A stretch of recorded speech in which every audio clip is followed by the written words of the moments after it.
So good morning, everybody. Thank you for joining us today for our webinar today, which is the cybersecurity landscape.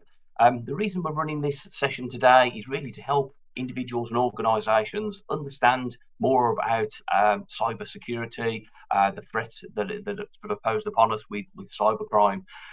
With cybersecurity, people sometimes don't have that full understanding of exactly what is entailed within it. Today, with our speakers, we hope to raise your awareness and give you some sort of points for consideration as you move through, whether it's within that job role or thinking of moving into that as a career opportunity. With cybersecurity, the primary sort of objective is to protect, our devices, whether they're smartphones, whether they're laptops, tablets, computers, and those sort of online systems that we also use. Whether this is from protecting from that threat, that damage, whilst also preventing that unauthorised access to our personal information. In today's day and age, it's crucial because these devices that we talk about are integral to our day-to-day life. We have activities that we perform on a daily basis, our online banking, our shopping, our email, social media accounts. It's essential to have that understanding of cybersecurity if we're going to effectively safeguard our accounts, our data from those cyber criminals. So during the session today, I will be joined by two experts from the world of cybersecurity, Ruth Schofield of Phishing Tackle, who is the head of sales, and she's going to be telling us and giving us those examples really of what phishing activities are, why we all need to be aware of it, and why we also need to raise the awareness from friends, family members, but also our colleagues as well. We're also going to be joined by Vin Maguire as well, who he's that cyber security consultant, and he's going to be talking through his journey. And whenever we think of sort of careers and journey, it isn't just from plot A to plot B to plot C. There's always that variety in there, and Vin is really going to shine that light on, what his career has been all about and how he's got that knowledge really. So the reason why we're talking to Ruth and Vin, so Phishing Tackle and Vembrace, is during April and May, there was the cybersecurity show at Birmingham's NEC, and this is a real opportunity to network and find out what is going on in the industry. And these are two organisations that I personally approached, and also colleagues as well. And as soon as you mention we want to raise the awareness for our learners, our employers, those people within our environment and communities, straight away it was, yes, we want to support it in whatever way that we can. And that's why we're here today, raising that awareness of cybersecurity. So, as I mentioned, today's sort of agenda is looking along the lines of Ruth. He's going to be talking to us about phishing tips, so understanding those dangers of phishing activities. Vin is going to be talking us through his journey from that sort of sales within cybersecurity, from that front line, to that front line of digital defences, really, and talking to us about his own experiences and some of those opportunities he had to work with these organisations and support them to be more cyber resilient. I just want to take a few minutes, first of all, to talk about Pathway Group. As an organisation, we've been operating for over 2 decades. We're in the position where we're supporting individuals to upskill and reskill. We're also supporting organisations to develop staff members, but also connecting those individuals that we're supporting into those job opportunities.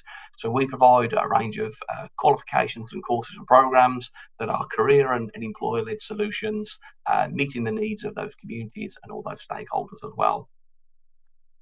For over 23 years, as I say, we've been in that supporting from a grassroots level, supporting organisations to attract, retain and grow their people from a business point of view. One of our missions is creating those jobs through that growth. This aligns obviously with sort of the government's initiatives. There's always reported that there's a skills gap. That skills gap has constantly been growing. We're, as an organisation, we're supporting that urgent need for that skills development and those training programs, bridging the gap to equip the workforces today for those challenges of tomorrow. So we leverage on a number of UK funded programs, such as Skills Bootcamp, such as apprenticeship programs, where we're breathing life into businesses and also those regions. One thing I will be talking to you today is about skills boot camps. Some of you may be involved in skills boot camps at the moment. Some may have registered interest for them. Essentially, they're short, sharp, rapid upskill development programs connecting businesses with that qualified talent. There's two arms and two ways that we actually work with those, and we will be talking a bit more about them as we go through the morning as well.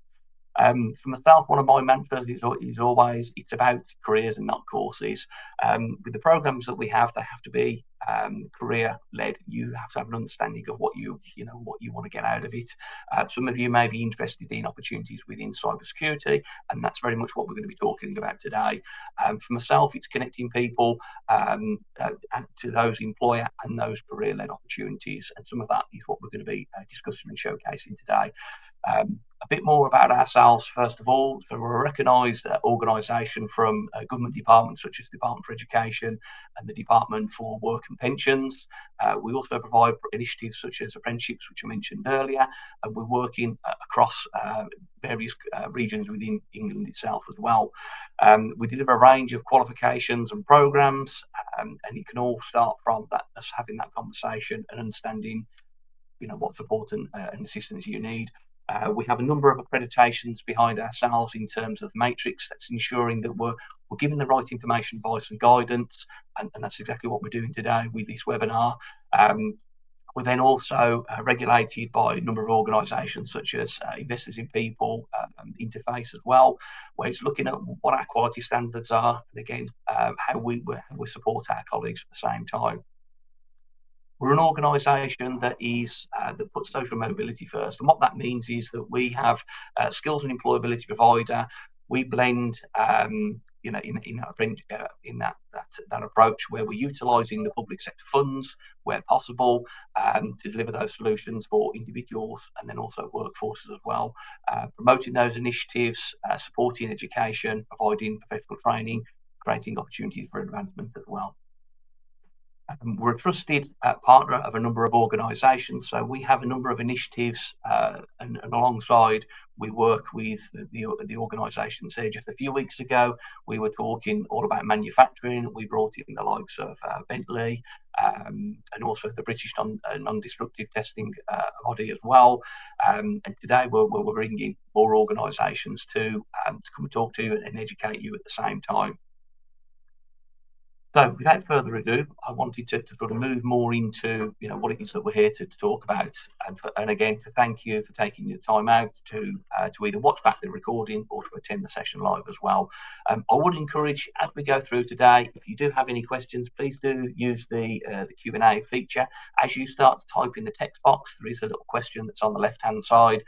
It will then pose it as a question, and where we have that opportunity with any of our speakers, I'll be sure to put those questions to them for you, to give you that information. If we can't for any reason, we'll make sure we do a follow-up with you and answer that to give you that right information.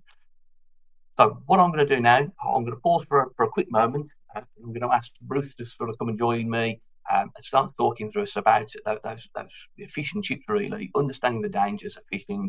So some people may be aware of what phishing is. Some of us may have no clue whatsoever of what phishing actually involves and why it's such a danger to us.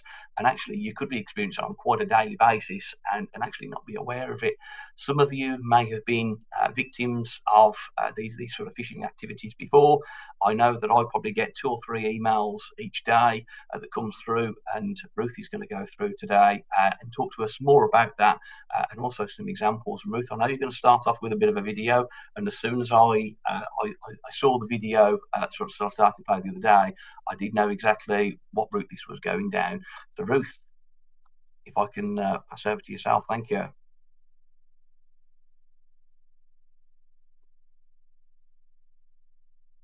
Oh, sorry, Ruth, you also We'll start by coming off mute. Yeah, that would be a good idea, wouldn't it? Good morning, everybody. Firstly, can you see my screen okay now? Yes, it's come through clearly, yes. Awesome, thank you. Martin, thank you, and what a wonderful organisation Pathway is. I'm delighted to be here with you all this morning, and it's a beautiful sunny day here in Yorkshire, and yeah, everything is good in the world, but there's also a lot of bad in the world, unfortunately. And Phishing Tackle are here to help recognize what that can look like. And in the spirit of that, what I wanted to do, as Martin correctly said, is start by taking you through a video. Now, this is about 4 minutes, so bear with it. Some of you may have seen this video, but I think it will really help set the scene for the rest of the presentation this morning. I'm going to take between 20 and 30 minutes of your time, and I'm really excited about being able to answer questions as we go through. So I'm going to roll the VT. Hopefully this will work fine, and I'll catch up with you shortly when we've finished watching James Veitch.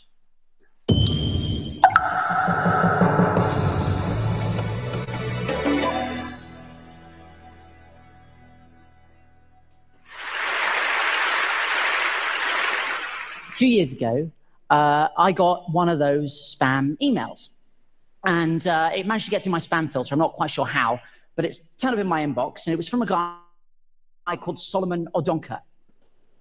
I know. It went like this. It said, hello, James Veitch. I have an interesting business proposal I want to share with you, Solomon. Now, my hand was kind of hovering on the delete button, right? As you are, I was looking at my phone. I thought, I could just delete this. Or I could do what I think we've all always wanted to do. And I said, Solomon, your email intrigues me.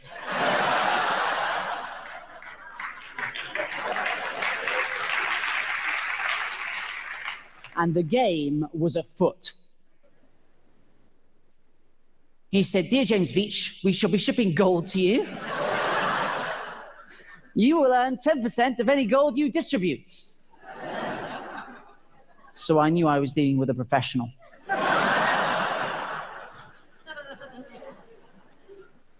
I said, how much is it worth? He said, we will start with a smaller quantity. I was like, ah. And then he said, of 25 kilograms. The worth should be about 2.5 million. I said, Solomon, if you're going to do it, let's go big.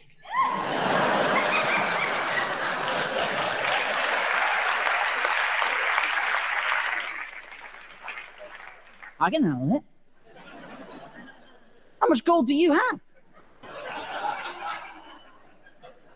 He said, it's not a matter of how much gold. How much is you're capable of handling? What? We can start with 50 kilograms as a trial shipment. I said, 50 kilograms? There's no point doing this at all unless you're shipping at least a metric ton.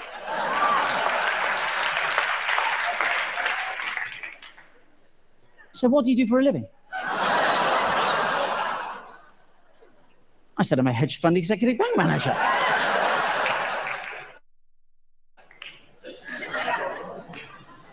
This isn't the first time I've shipped bullion, my friend. No. Then I started to panic. I was like, now look, where are you based? I don't know about you, but I think we're going via the postal service. It ought to be signed for. Right, that's a lot of gold. He said, it will not be easy to convince my company to do a larger quantity shipment. And I said, Solomon, I'm completely with you on this one. I'm putting together a visual for you to take into the board meeting. Hold tight.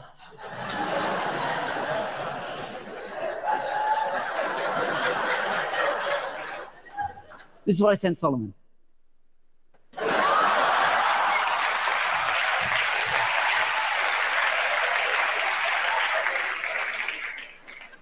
I don't know if we have any statisticians in the house, but there's definitely something going on. I said, Solomon, attach this email, you'll find a helpful chart. I've had one of my assistants run the numbers.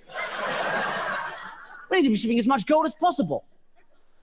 There's always a moment where they try to tug your heartstrings, and this was it for Solomon. He said, I will be so much happy if the deal goes well, because I'm going to get a very good commission as well.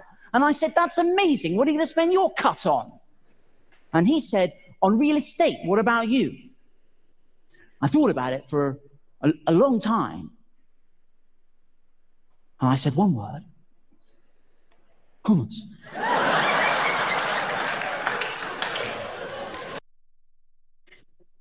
So I'm going to pause it there. I can highly recommend going and searching James Veitch on YouTube or TED.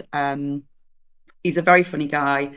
and the content of what he talks through is really quite funny. So just bear with me a second here. Okay, so a slightly satirical introduction, but this is actually a very serious subject. And what Phishing Tackle do is tackle a very serious problem. And the problem is the human error element of managing the security risk around things like phishing attacks, spear phishing attacks, ransomware, things that you will all be familiar with in your own personal lives. To Martin's point earlier, we've all had the email from the Nigerian prince, we've all had a text message from HMRC, and this is a proliferating issue. This issue is not going to go away, and we'll talk about some of the statistics and the reasons behind why it's not going to go away. But firstly, let me talk about what Phishing Tackle do and how we counter this problem. So we are a security awareness training company. We've been around for 6 years. We're a British-based organisation. So everything we do is focused primarily on the UK when we look at things like phishing emails and how we train around the dangers of phishing and other various social engineering attacks. But we have a global feel to the platform. So we're delighted to be able to present what we do in multiple languages, coping for pan-European and global needs around this very common but growing problem of phishing and spear phishing. So that's an example of some of the customers that we already deal with.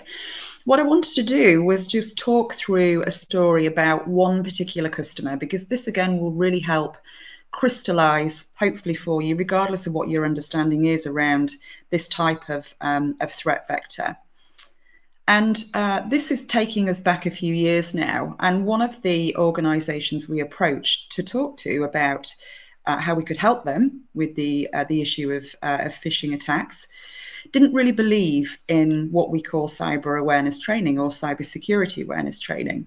Now, this company was a FTSE 250 company, and they were one of the UK's largest food manufacturers.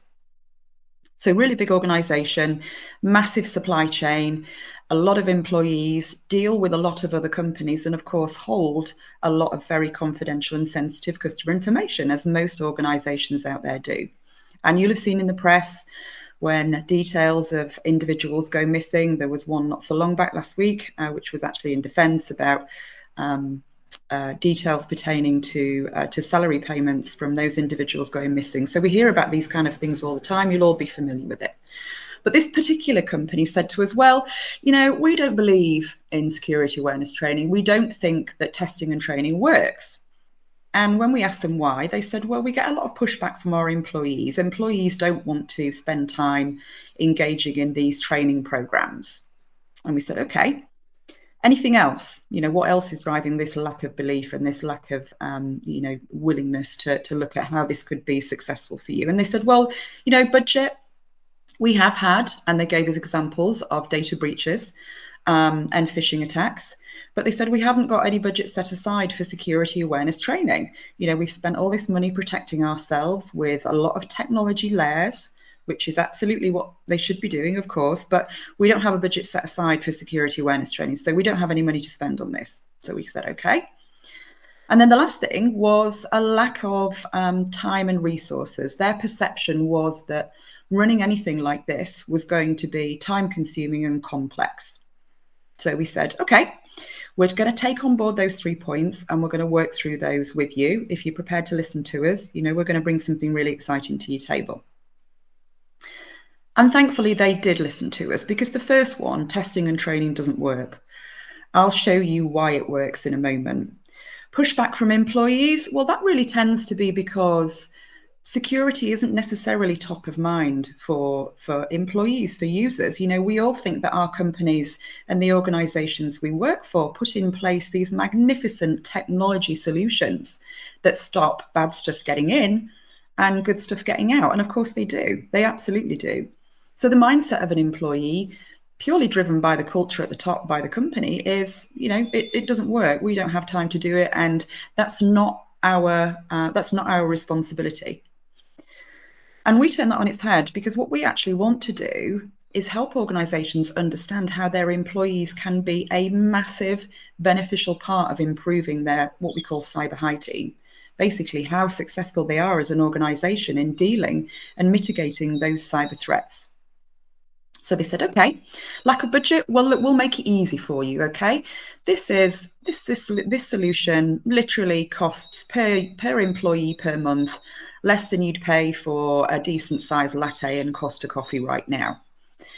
And actually, you know, when you look at the investment that you'd be making versus the return on investment, which we'll show you and we'll prove that to you, then, you know, we believe that you will be able to make funding available for this, because this is a critical part of what you should be doing in terms of cyber defense. And then the last one, which is not an uncommon point for organizations of any size, particularly for smaller companies that you guys will have talked to or may well work for, you know, irrelevant of size, this is not something that needs to take up time and effort. So we showed them how much automation we could provide them with in terms of deploying this solution, this program within their organization. And we told them that we'd hold their hands through it. We don't expect them to be able to take this on and fully understand it. So we said we will give you, you know, a dedicated customer service member of our team that will help onboard you. And we'll also run this as a managed service for you. So you don't need to worry about how this works. We can set up and run all of these wonderful testing and training programs for you, which is effectively what we do. So it was a great story, because actually what we managed to do was mitigate all the objection points that this particular company had. And the fundamental way that we did that was by changing their mindset. And by changing their mindset and working with them and showing actually that regularly testing employees with the types of campaign that you saw on James Beach, maybe not quite so obvious, but those types of simulated phishing emails, if you like, that an employee would look at and think, goodness, you know, this looks a little bit suspicious. Or they might not think that. They might think, gosh, you know, this has been my IT team asking me to change my password super quick. I'm going to click on this link here that they're asking me to do it with, and boom. The next thing you know, you have a big problem. And what we taught them was that every single employee within their organization would probably welcome the opportunity to be accountable and take ownership of that, and would actually start to become effectively part of building their human firewall. And you may have heard that term in the industry, human firewall, a really important one, because again, we are a technology company, but what we do is we approach the problem of the human risk, the risk that those employees bring to your company simply because they're uneducated. And you, as owners and custodians of these people and your security business, don't know what you don't know. So it was about showing them information. And in the spirit of James Veitch and his emails, we have one very powerful reporting mechanism that we like to show as part of what we do. Now, this may look like a simple graph to you, and you may not really understand what click-prone percentage means. So let me explain. Click-prone percentage is the measurement we use to identify how many individuals, how many employees, if you will, are engaging and failing on simulated phishing tests. And a simulated phishing test would be a simple process of us generating and sending out something that looks like a password change request or a LinkedIn request, or perhaps even a Facebook notification through email to their work email address in the same way that they would receive emails every day. And if that employee then engages with the content of that email, either by clicking on a link or say opening an attachment, we record that as a failure. So a click-prone percentage for me as an individual is actually the percentage of failures that I have in engaging with this with these simulated emails. So what this graph shows us with this particular fictitious organization is that actually when we ran what we call a baseline test, which is the initial engagement that we do with any company to show them what is the size of the problem that you have. If we are going to test every single employee and we're going to measure that employee's propensity to click on a link or open an attachment, then we want to be able to tell you what that looks like worst case scenario. So with this particular one, we're looking at an initial click-prone percentage of just around 20%. And this can vary from organization to organization, and it may well depend on what they've been doing in-house already when it comes to that testing and training process. Some companies still don't have anything in place, and some companies do have things in place. So we typically see around, a varying figure there, depending on what that company's approach to cybersecurity awareness training already was. But the interesting thing about this is that month by month, and within a 12-month period, we've actually seen the employee's propensity to engage and fail in those phishing attacks, those simulated phishing attacks, drop right down to under 5%. Now, this is a really valuable way of us showing that what we do, regular testing and training employees on the back of those failures, really works.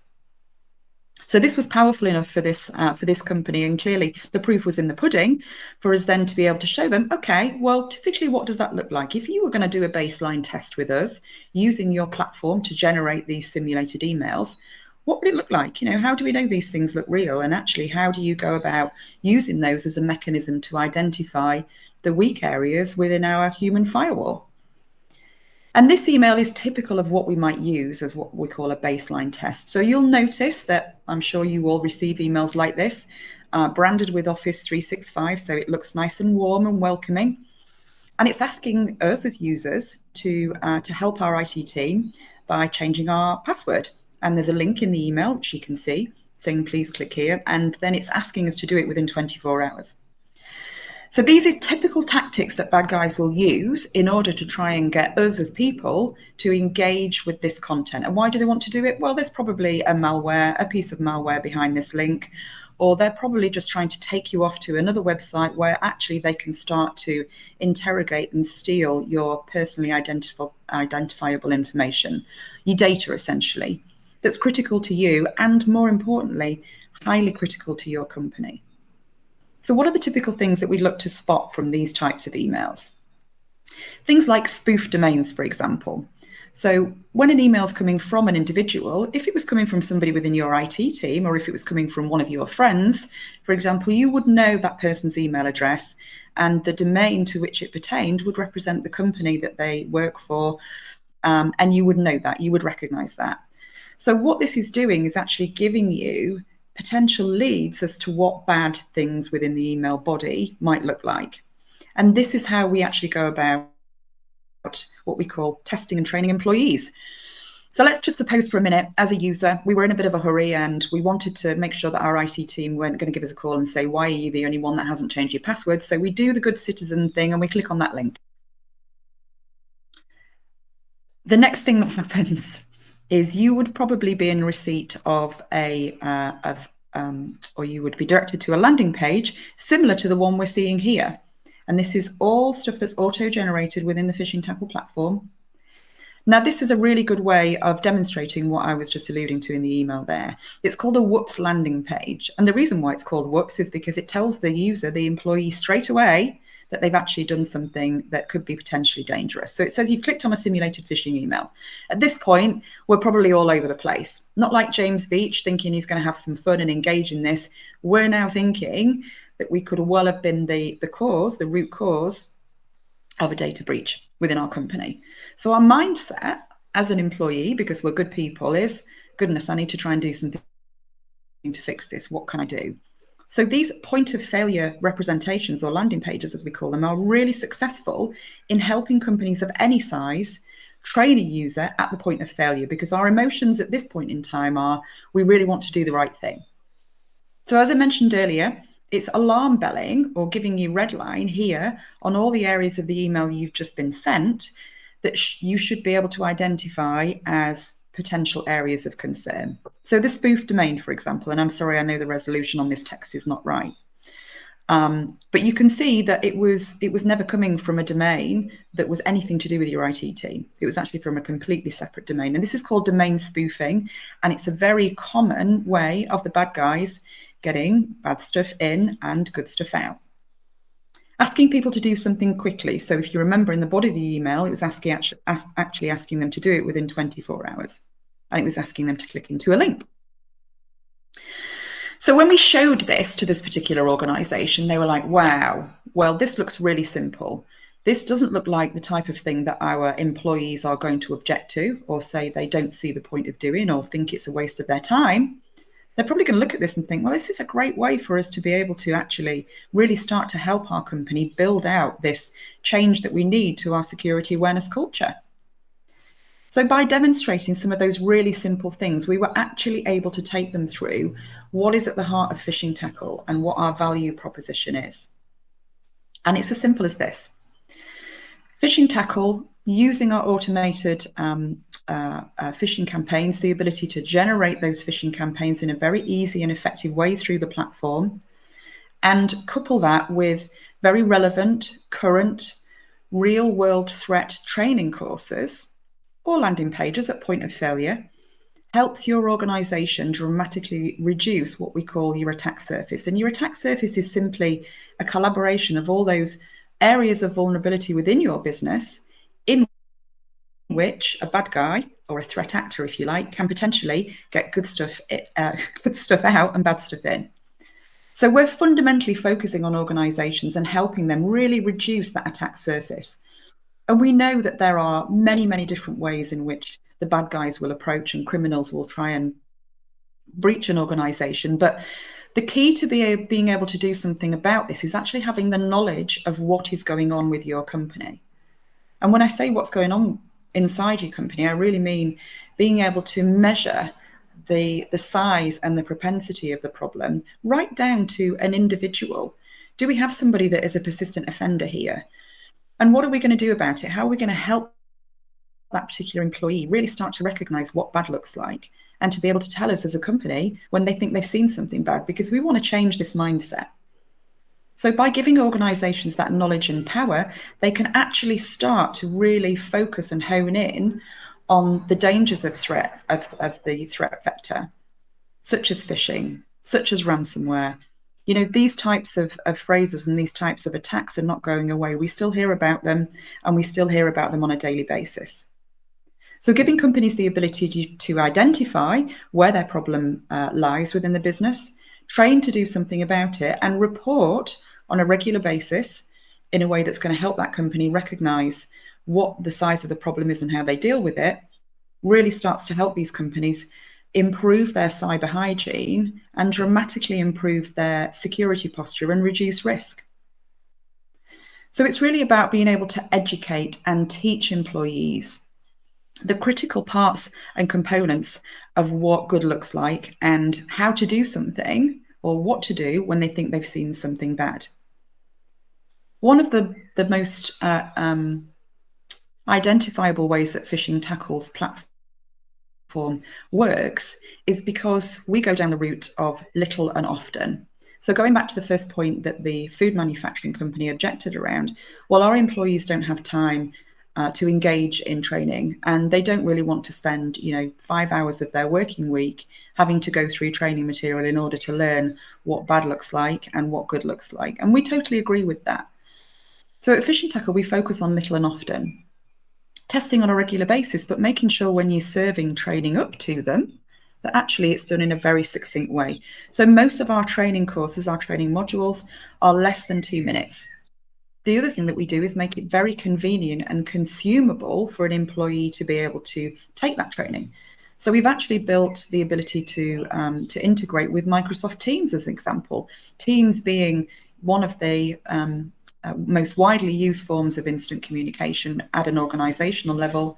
So the ability to use that as a lever to say, hey, here you are, you failed a phishing test, but we're serving this training up to you. You can go through Microsoft Teams. Please find your training course here, go ahead and take it. It's 2 minutes long. So we're removing the objections and the barriers that a lot of organizations would have when it comes to employees and not taking responsibility and accountability for their own actions. So why is this important? Despite the fact that we have many different forms of communicating now through social media, WhatsApp, Facebook, LinkedIn, SMS, everything that you guys will use and see on a regular basis, we still find that over 92% of data breaches and data loss is via email. And in a work environment, this is the primary threat vector that the bad guys will use.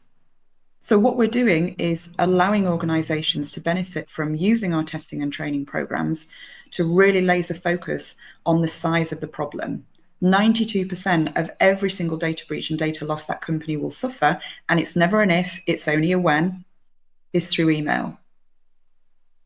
Now, the only thing that an organization can rely on when that email has made it through the firewall, through the email gateway, and it lands in the user's inbox, and we know that because statistically, we know that companies and employees are seeing and engaging with these potentially nefarious emails.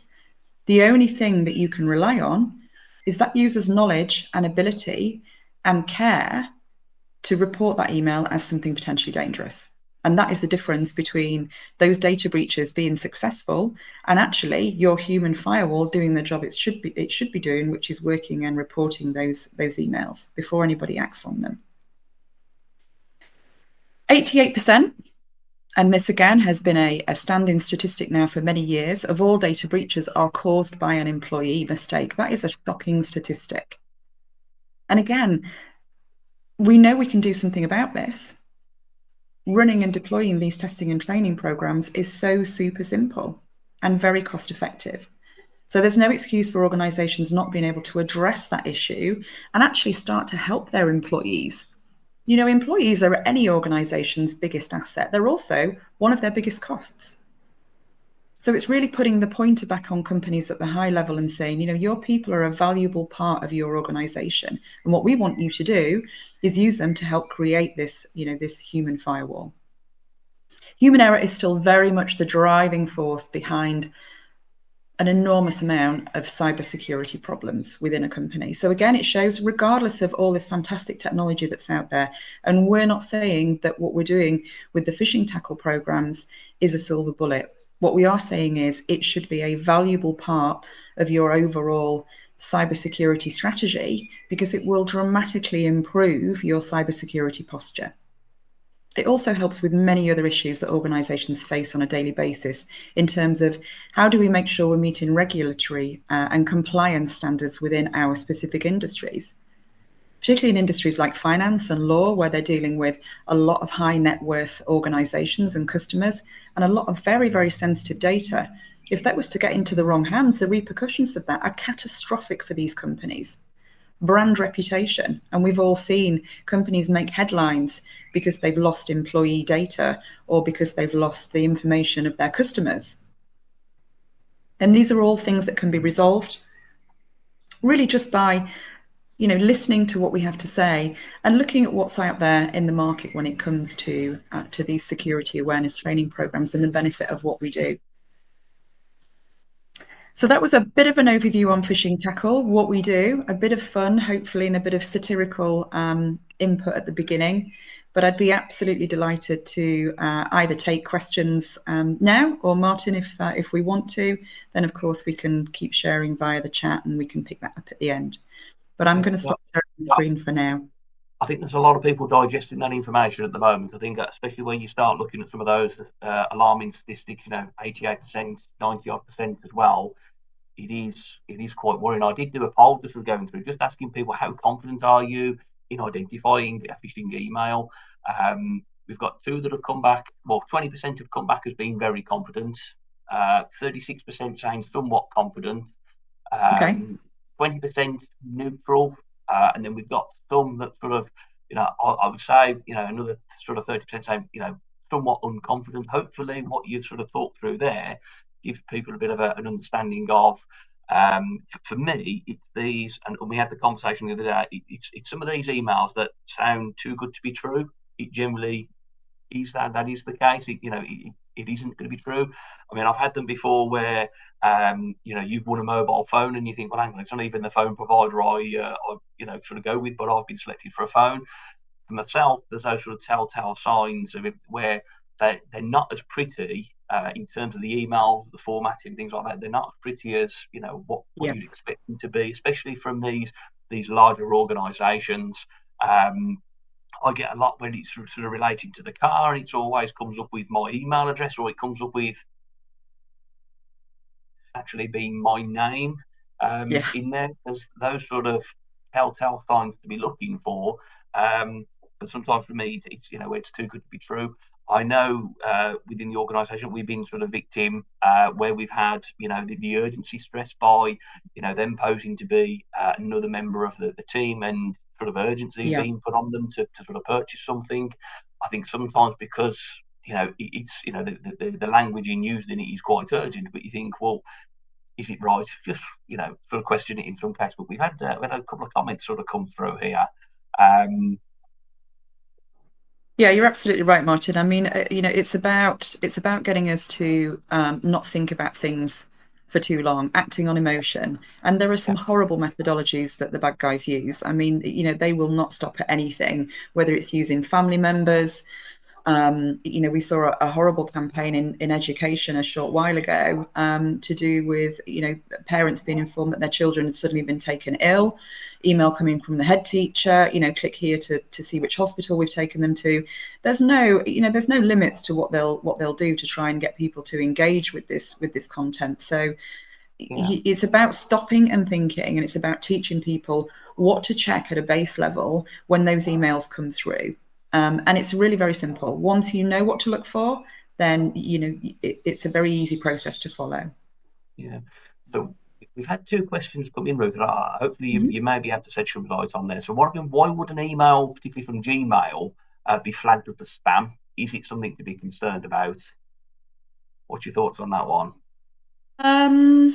Okay. I think, I can see that from Haridas. I think what you're asking is, why would something that was coming through, whether it's Gmail or Office 365, if it's flagged as spam, should you be concerned about that? It's basically your email gateway categorizing that email before it lands in your inbox. I would apply the same rules, whatever type of email is coming through, regardless of whether it's categorized as spam or even if it's categorized as as okay. And the reason for that is because those checks and balances to put in place around looking at the content of that email, where it's come from, hover over the URL to see if actually it's directing you to the website that it says it is, and looking at spelling mistakes. Are they using your name in that email, or are they just going for a generic title? I would certainly apply all those checks and balances, regardless of how that email is categorized.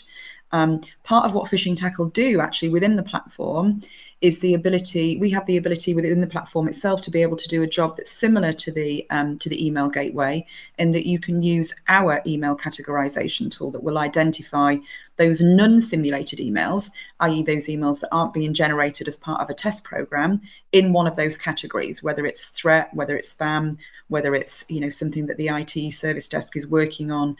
And is able to then release back into users' inboxes. But my general message there would be, same rules apply. Just take that extra layer of care when it comes to engaging with any content that email is asking you to, regardless of whether it's coming through at Gmail or Microsoft. So hopefully that answers that one. I can see Solomon has asked, which is the strongest mail provider to protect users from phishing? Gosh, okay.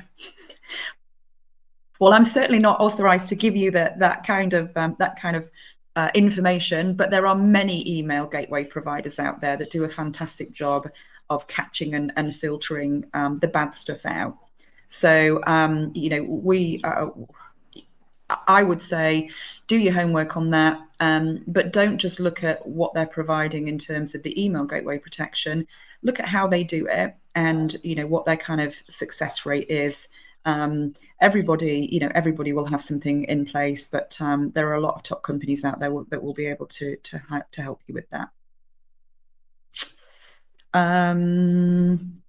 Okay, so Haridas has asked, what could the motive be behind phishing, apart from breaching personal data, money? If someone sent an email to feature in an article and topic generalized, yeah, I mean, the type of email content that you will see could appear to be quite innocent. It could be, it doesn't necessarily have to be somebody asking you to click on a link or to open an attachment. It could be part of a phishing campaign.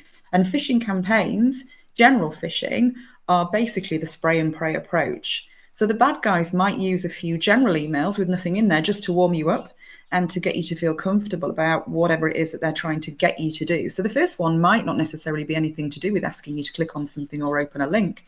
It could just be some general information. But then, if you're following those checks and balances that we advise, then, I would suggest that it's probably okay. I think Haridas is a bit concerned about something he's writing, and he maybe wants a call with me afterwards just to go over some one-to-one stuff. So really happy to do that, Martin. I'm happy to chat to anybody offline. Yeah. And as you say, sometimes they might not be explicit to say, to go on to this link and then, try and log on to sort of a spoof site. It may be try to build up some sort of rapport to then take you down sort of other routes, can't it? Build that relationship. Yeah, absolutely. Brilliant. Thank you very much. I've put the details in there for the Phishing Tackle website. People, please, more than welcome to sort of reach out to Ruth as well. She is available for the rest of the session, so if you drop anything to the chat, I'm sure she'll be more than happy to sort of respond to you in any way. But please use it as an opportunity to sort of raise those sort of questions and concerns. Just sort of continuing on, but Ruth, I just want to thank you very much. I think it's been wonderful to sort of hear from sort of Phishing Tackle, and also our conversation, our exchange of emails and LinkedIn messages as well. It's been a great experience. And I'd appreciate sort of in future, and as I know you've mentioned, coming on, presenting, sharing those sort of insights to people. It really does help people understand more of what those dangers are, really. So thank you very much for your time. Brilliant, lovely. I'll hang around here, and happy to be part of the Pathway Partnership, Martin. So thank you very much, and thanks everybody for listening. Thanks very much. Take care.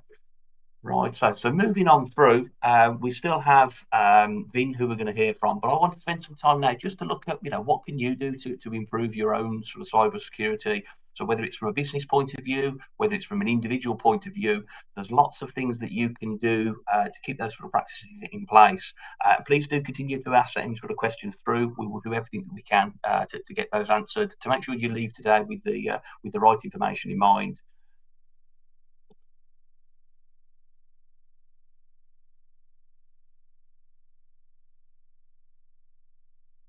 Bear with me just a moment. So I want to spend some time just to go through, what it is that you can do yourself to improve your own cyber security. So I spoke to you before about the importance of it. It's important because smartphones, computers, the internet now is such a fundamental part of modern life. I do think back and even sort of thinking of children. How did we sort of cope before we had all these? But obviously, the more that we're using them, the more the features, facilities, the more accounts, the more data that we're putting onto them. So, what things can we do to protect ourselves? So some of this information I've took through from the cybersecurity sort of agency, and it is just to raise that awareness. There are a couple of QR codes at the end for those that are individuals and businesses are looking through, and I will also share those links out as well with sort of follow-up emails to everybody. So one thing that we can do to improve our sort of cyber security is obviously backing up our data. So if anything was to happen, people gained access to information, it could be corrupted. They can sort of take copies. In some cases, it can mean that you're left without information. What we need to do, so whether it's from a personal or a point of view, identify and understand what data you actually need to back up, keeping them separate to your own computer. If you think from a sort of a safety point of view, if someone was to gain access into a premises and they took a computer, well, they've took your backup at the same time as your original data. So it's making sure that it's separated from it. Consider solutions like the cloud or offsite sort of storage for that sort of data. It's being aware of cloud security guidance at the same time. So it's making sure if you are using those sort of systems and applications, is making sure that you're aware of, where are they physically located, who has access to that data as well. And more become backing up part of our sort of day-to-day business. I'm sure many of us have smartphones. We take lots of photos of our friends and family. What would it be like if one day you've got those and the next day you've got nothing? So it is looking at what solutions do you have. Say with mobile phone providers and whatever, especially the more established ones, will have these sort of platforms in place, and it's making sure you apply that level of security at the same time. So as we're sort of going through, we used to have this where we used to have pop-ups that come up all the time, providing us different medication in some cases, or accusing us of doing things that we shouldn't have. And these were sort of those pop-up spyware, malware. It all fits into that sort of same environment.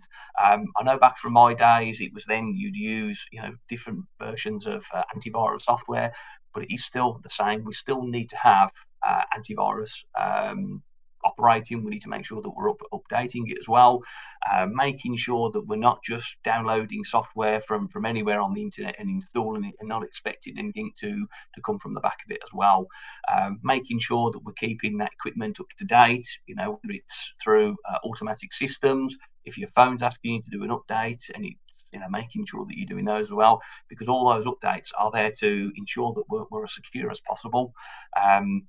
Controlling how USB drives can be quite easily used if you're sort of in that office environment, or it's a personal computer and somebody puts a memory pen into it. Obviously, there's different ways that they can take copies of your information. They can also infect systems and networks at the same time. And one thing that sort of Ruth mentioned a fair few times, that human firewall. And it did get me thinking. There was years and years ago where we was always talking about, oh, have you got your firewall turned on at home and what have you? And it was constantly one of those things that you go back to. But it is those. Sometimes we get a bit complacent, and it's having those basics in there. If you don't know what a firewall is, and you've got a home internet connection, or you've got a workplace and again an internet connection, ask IT, make sure that those sort of basics are in place, and it gives you that bit of reassurance and confidence. But also research these things as well, because it will help with your own security at the same time, making sure that the equipment that you have online is safe and secure as best as possible. Keeping your smartphones and tablets and things safe as well. Speaking to a colleague the other day that said they were using their phone for a map, walking down a road, and literally somebody come past on a bike, took the phone straight out of their hand. Gone are the days where people will generally target individuals because they've got a phone in their pocket. Now, with the level of sort of security that are on them, they're not much use to them, especially once it's reported as lost or stolen. But it's where they have access to them in that sort of real time. It's what damage can they do at that point, and it's making sure that we have password protections on there that we're using. Some people may not be happy with things like using the face or the fingerprint recognition. It's making sure that you've got that security on, that you're using the best security that you possibly can. It's keeping those devices up to date, keeping those applications up to date as well, because it isn't just the phone that can be targeted, it could be through backdoors on those applications. And then also the hotspots as well. People are getting a lot more clever now in terms of these sort of hotspots they can access onto. When I was at the cybersecurity show a few weeks ago, there was an individual there that showed loading up a Google hotspot, and then people would sort of access it. You then sort of be spoofed into thinking, actually, I could just put my username and password in, and then I can log in, I can access the internet free of charge.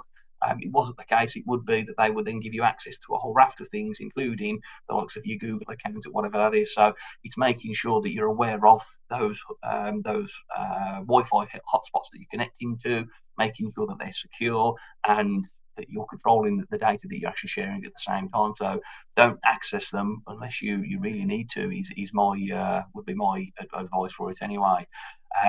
Using the passwords to protect your information. Gone are the days where you'd use the same password for absolutely everything. It's making sure that you're using passwords appropriately. Using that two-step factor verification as well. This is where you would log in with a username and a password, and they may send you an email with a unique code on there, or they would send you a text message. At least it's a more of a secure way. And if you've got access to your email, you've got access to your mobile phone, that it's only you that's able to access in there as well. Avoid using those predictable passwords, things like password 123 exclamation mark. It is making sure that they're as sophisticated. You will find a lot of services now will want you to have a mixture of upper, lowercase numbers, special symbols. Sometimes people think, it's too hard to sort of create a password to that level, but it's to make them more complex, to make it harder for people to access your account and potentially your data as well. It's also supporting, staff and colleagues, where you're creating a whole number of different accounts, whether it's for work or personal. It's making sure that you're able to keep track of all these. It will be the worst sort of thing to do is to then write them all down in a little black book and carry that book with you, because what if you lose that? You're in that position. So do look at things like password managers that help control the passwords that you have, making sure that you're changing from default.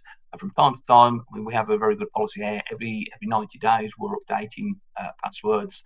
They are those sort of standard practices that help and protect you at the end of it, because it isn't just all about sort of these phishing emails, which Ruth has been very kind to sort of go through. So it's making sure that you're thinking about how you're operating. Do if you're thinking within a business, think from a personal point of view. Do your children, the people in your household, know what to look out for? I had to have a conversation with my own dad a few weeks ago where he said, "Oh, Virgin, no, O2 are offering me a brand new phone. You're not even with O2. Why do you think that they're just going to give you a new phone?" I don't know, but I need one. Well, just be conscious of what you're going into. And all they're looking to do there, they're fishing for information. They want you to then go onto their site, put your email address in there, which they've already obviously got, but then to put your most predictable password or your go-to password. Then it means they could have access to all your social media activity and accounts as well. Because making sure within an office environment that you're reporting those attacks as well. I believe through your personal email accounts, you can actually report various emails addresses as well. It's making sure that we're all doing the good, because what you don't want to do is somebody to then fall victim to one of these attacks and these activities. It's also checking your digital footprint as well. So what sites are you accessing? What information are you out there sort of sharing as well? Being conscious of what types of websites or who you're sharing your information with ultimately as well. For you to take the next step and to find out more, 2 QR codes on the screen at the moment. One is the support for individuals, family members. So there's lots of information and resources on there. So if you want to educate, I mean, we've all got sort of children.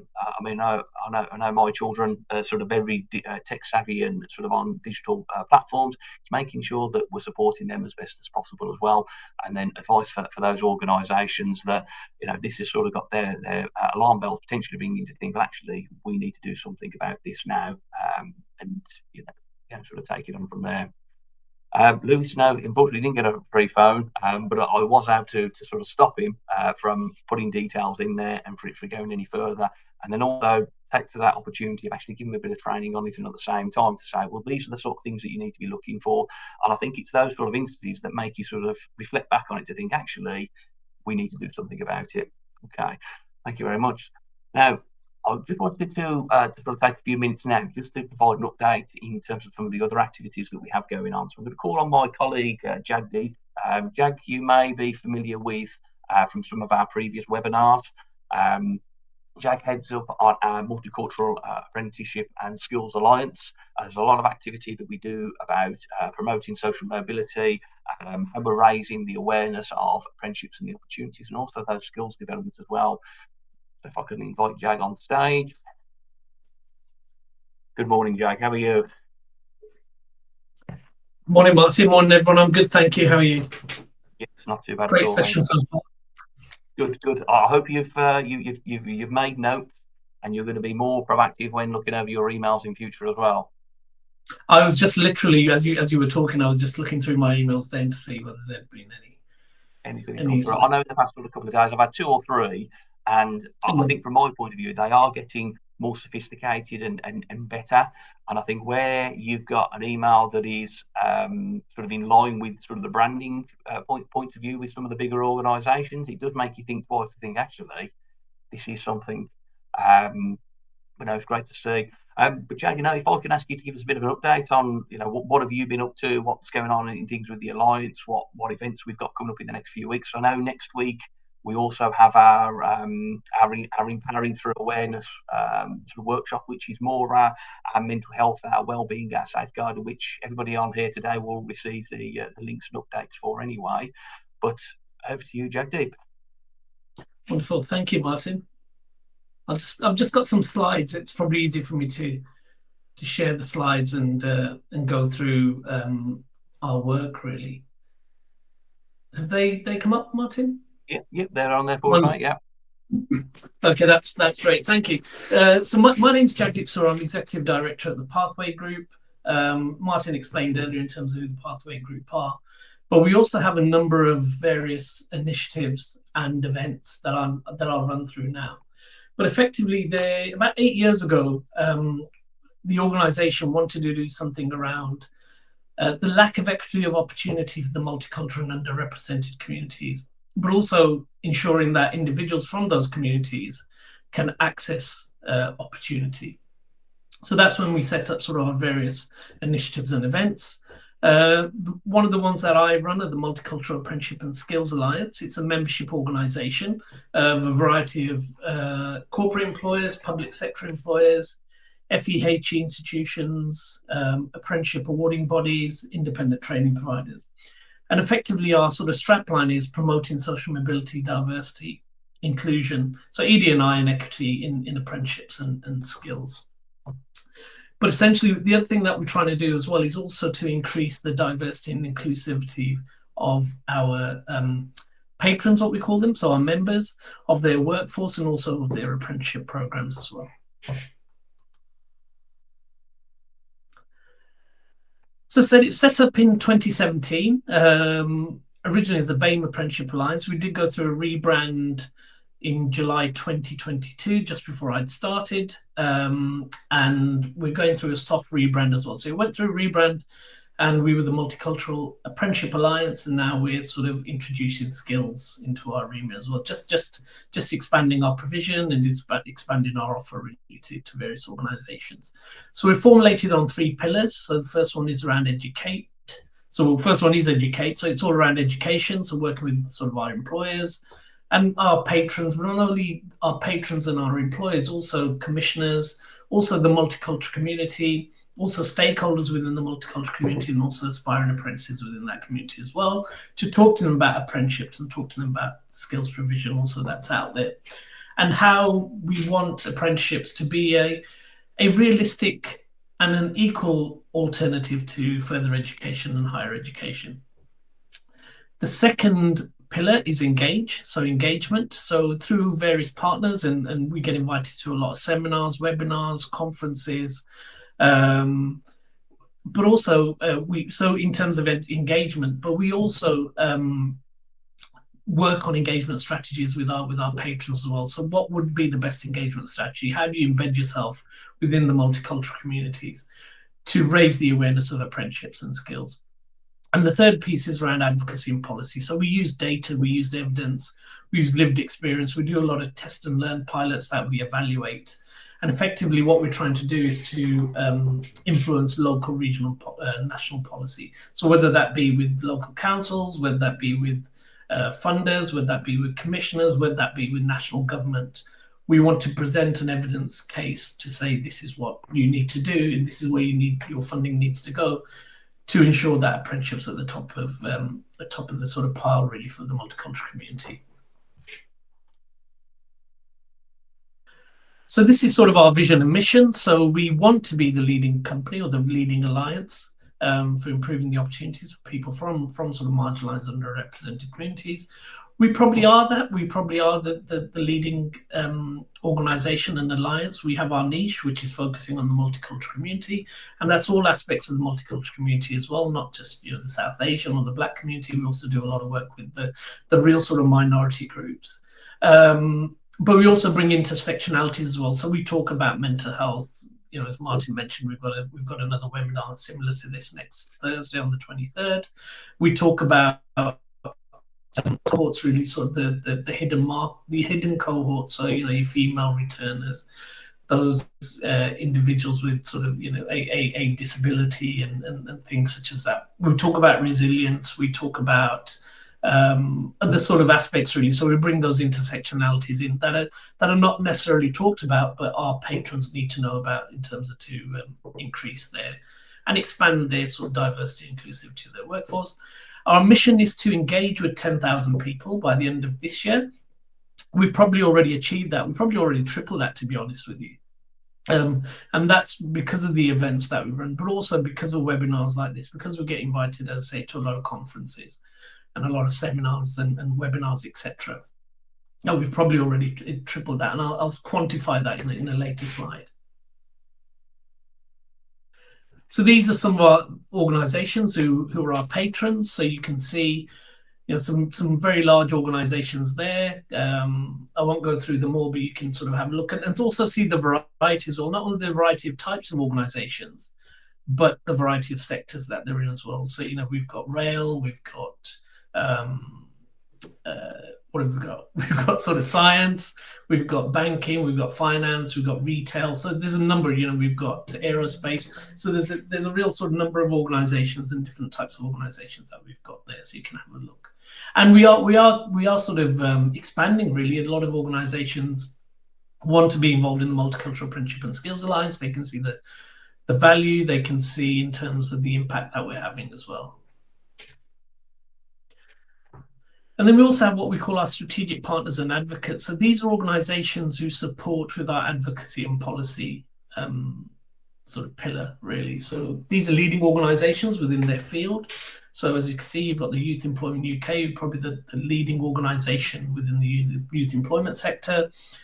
Another example is Learning and Work Institute, who are sort of our research and our policy strategic partners. So we work with these organizations to really focus on our advocacy and policy work, but solidify our advocacy and policy work as well. And having these organizations behind you sort of adds some real sort of kudos and sort of real seriousness behind our name as well. These are just some of our patrons and some testimonials really from the organizations, because there's Sharon Blyfield from Coca-Cola, you've got Jenny Pelling from Kaplan, and there's just some sort of nice words that they've said about the organization. And then these are sort of our other what I call our events.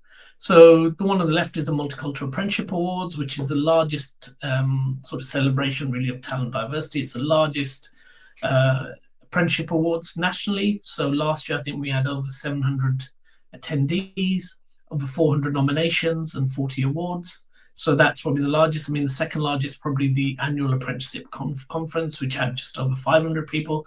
But this is specifically for those, for the multicultural community, whereas other awards are open to all communities. So you can see the impact and the sort of the size of the work that we're doing. We also have the festival apprenticeships, and this sort of quantify in terms of our mission really to speak with or liaise with or connect with 10,000 individuals. So the festival apprenticeships, we hold 3 events. We call them careers roadshows. We have one at the Oval in London. We have one at Manchester Met in Manchester, and we have one at Millennium Point in Birmingham. So for an example is the one we had at the Oval this year. We had over 4,500 attendees. So the footfall, we had over 80 employers. And we also had a sort of a stage area, which is why it's a careers roadshow, where we delivered a number of seminars, workshops. Apprentices were delivering talks about their apprenticeship journey as well. Again, that's very impactful. As you can see, what we aim to do is create impactful and engaging events that promote and celebrate talent and also diversity. And then we also have what we call our Multicultural Apprentice Network. So as I say, we had 400 nominations of multicultural apprentices. Oh, that was for last year, really, for the 2023 Multicultural Apprenticeship Awards. So we're trying to develop and launch a forum and a platform for multicultural apprentices who can register for the Multicultural Apprentice Network. And effectively what that's doing is for them to connect, collaborate and thrive, but also formulating a platform and a forum for them to network with each other, for them to share best practice. But it's also a network and a forum for our Multicultural Apprenticeship and Skills Alliance patrons to have direct access to this lived experience of these individuals as well. And again, we that will be just as effective as our other initiatives and events. And lastly, for me, really, is our branding conference. So we're having an apprenticeship branding conference on the 11th of June at Millennium Point. It's called Amplify. So what we're trying to do is, how do you amplify your brand? So not for the marketing sense, so the amplify from the holistic point of view, to engage, retain the top talent in apprenticeships and within your workforce. So that's talking about engagement, employment and enrichment. We're aiming for about between 250 and 300 attendees. We've got some fabulous keynote. We've got a great keynote speaker, a guy by the name of Derek Redmond, who's a sort of a world-class double Olympian athlete. But now he's a world-renowned keynote speaker. Google him if you don't know who he is. He's absolutely brilliant. But then we've also got the who's who really within the apprenticeship and skills area. So if you are interested in that, I'll put the link in the chat, and please do grab yourself a ticket and attend it. It will prove to be sort of an exceptional event. We're calling it a pioneer event, and that's what I aim for it to be. Thank you very much. I mean, I'm open to questions, or are you okay with that, Martin?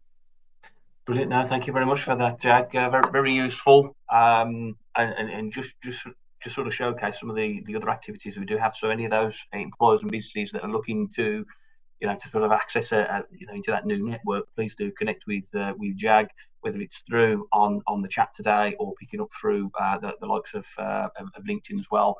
Certainly very worthwhile. Just sort of starting those conversations. We'll say if there's any of those initiatives and events that strike a chord with anybody, yeah, please do reach out, and we'll see what we can create and do together. Really. Wonderful. Thank you. Thank you.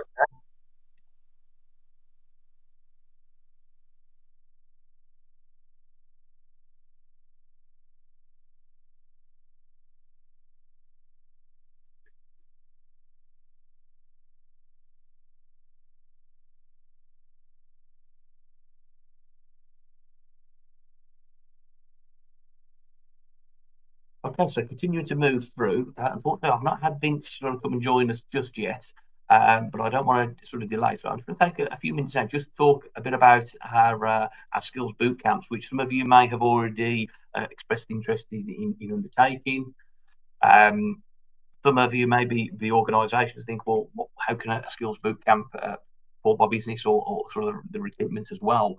Skills boot camps, specifically for us, are in cyber security. They are government funded, high impact training tailored to meet the needs of the employers themselves, really. They also help employers by training them new potential talent to come into the organisation, or it's also upskilling their existing employees and giving them the necessary skills to fill the job vacancies. In turn, this is helping the economy grow and them to move on to bigger and better things as well.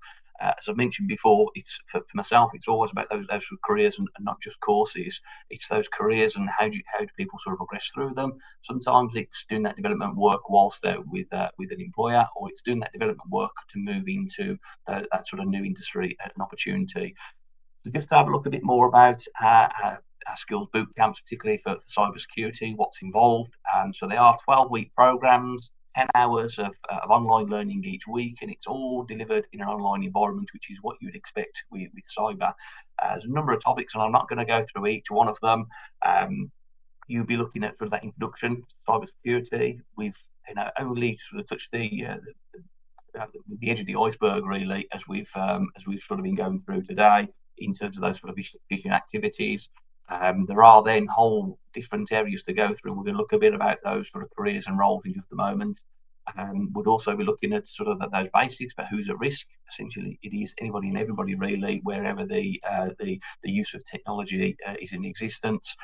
Developing the core terminology and that cyber awareness, including how to identify those vulnerabilities and what those threats may be within organisations as well. We're looking at what those cybersecurity measures would be. Managing those vulnerabilities, improving the information security, dealing with confidential information, whether it's lost or stolen, how you ensure that it's supported securely as well. And we also look at those that employment support and advice, and some of that is what we're going to have a look at now. So when you think of a career in cybersecurity, potentially what can that look like? It could be those sort of entry routes, and it could be that security analyst. When you start looking into careers within cyber, it is very much like IT. There's so many different routes for you to go through. So we've just tried to pin down a couple, but there are a couple of websites for you to sort of research through. But say part of that skills bootcamp is we sort of break those barriers down for individuals, and we start talking about what that route may potentially lead on to for them as well. So as that security analyst, you'll be contributing, monitoring, analysing those sort of security threats, implementing security measures, assisting in sort of any incidents and the reporting as well. However, what you can then progress into are sort of consultant roles. It could also be sort of IT technician in some cases. It could be digital forensics examiner, could be information security specialist, penetration tester. There's a whole raft of different routes that you can go down. It does depend on, that area of expertise and interest in many ways. As I mentioned, IT is such a vast area to sort of go into. Cybersecurity being sort of that top level, but then within cybersecurity, depending on which sort of organisation or authority body you start looking at, there's between 16 or 80 different sort of routes that you could go through. But on the topic of sort of the careers, where you start looking at what those future career routes could potentially look like, there is a number of websites, and I will send these around to all the audience so you can go away and sort of do your research with them. But there's a number of organisations and bodies there that are there to give you that information. As I say, cyber is probably just as big as IT, if not bigger, considering all the different routes that you go down. So you can go on to Tech Future Careers, Girl Geeks, there's Inspired Careers, there's Crest as well. There's a whole raft of sort of advice and support that is out there. But these organisations are sort of highly recommended by the National Crime Agency as being those points that you can sort of pick up with that information. But let's say, as part of that skills bootcamp, we do provide that advice and guidance, that employment support, where we consider these and try to put together that plan for you. So, okay, so this is, you're at point A, this is B, C, D, E, and sort of work through it. As I mentioned very at the start, those routes aren't always for all individuals to go through anyway. As we sort of continue on through, you've then got the sort of those career route ways. One thing I've found quite useful is this, particularly this tool here. So there's a cybersecurity career pathways routes into and through the profession itself. So the 16 specialisms, there are some links and things in just a moment for you, and it will then start to give you these suggestions of those pathways through in between them. Just like anybody's career, you will find it isn't just a straight line to certain things. It depends on what sort of takes our interest over those 2, 5, 10 years maybe as we go through. But what you'll find is once you go onto the UK Cybersecurity Council.org.uk website, this nice little map here, this is detailing those sort of 16 different specialisms within cybersecurity. Behind these, then they start to break them down and give you more detail on what those job roles look like. But on here, you are looking at things like digital forensics, you're looking at threat intelligence, you're looking at security management, incident response, access management. There's a whole raft of things in there. And I know people will probably straight away thinking, the most interesting one is going to be that digital forensics. And that may not be the route that you enter in at the very start, because it may be the experience we need to go away and develop and gain in the first instance, really. But as we continue on through, you'll find there's other routes and ways to go through. Connecting businesses with talent. So what we do from an employer's point of view, where you may be looking for potential new recruits into the organisation, you're looking for those to have those skills to fill those job vacancies. We're here to help those organisations. We've got those also they're pre-screened or pre-trained talent, that we call it, that we can connect with organisations. The benefit with us, because we leverage on government funds, it's without those sort of hefty price tags for organisations. So there is a QR code here for any of those businesses that may be in attendance today that are thinking, well, I'm looking to bring in sort of IT specialisms. It may not necessarily be directly cyber security, but if you're thinking anything IT, nowadays they need to have that cyber awareness at the same time. And this is where organisations have that opportunity of empowering the business with one of our skills, talents, partnerships as they go through. For those individuals that are looking at those sort of careers, as I said, it's about careers. It's not just about courses. We look to connect people with those employer and those career-led opportunities. We're that sort of middleman in, sort of progressing people onto these opportunities is that main thing. So some of you on today may be thinking about a career in cyber. Some of you may have already started on those steps. Some of you may also be in one of our attendance of one of our classes already, which is fantastic. But you can scan the QR code here, and you can start to take that proactive approach and start moving on that career for it, really. So for me, in regards to Skills Bootcamp, you can visit either of the websites. You can scan the QR codes, or you can give us a call on the 800 number just on here. I can see we've got some discussions going on in the text as well. So if you bear with me a moment while I pick up with those, and it will be great to bring any of the sort of speakers back to sort of cover on those. Unfortunately, I've still not had Vin sort of come and join us. So unfortunately, we will be concluding a little bit earlier on than sort of planned, but I will look to bring Vin in the next sort of coming week to give everybody sort of an update, really. Oh, actually, speak of the devil, Vin's just arrived now, and hopefully we're able to sort of cover on there. So scratch that. We're not going to be concluding early. We've now got Vin that's going to be joining us to sort of talk us through his journey within the IT and that cybersecurity industry as well. So, Vin, if I can ask you to sort of come and join me on stage. Hi there, Matt. Cut that. Yeah, there we go. Yeah, apologies. I've been sat there without pressing the join the stage button because I didn't want to gate crash your performance. Right. No, not a problem whatsoever. No, it's good to have you with us. So Vin, I know we didn't get to speak a few weeks ago at the cybersecurity show at the NEC in Birmingham, but I was speaking to your colleague Jack, and just finding more about what Vembrace was all about, what was going on. And I know as soon as I mentioned about sort of coming on and talking to an audience, it was fantastic straight away. How can we sort of get involved, and how can we support really? And we've had a sort of a couple of exchanges of LinkedIn messages. We've had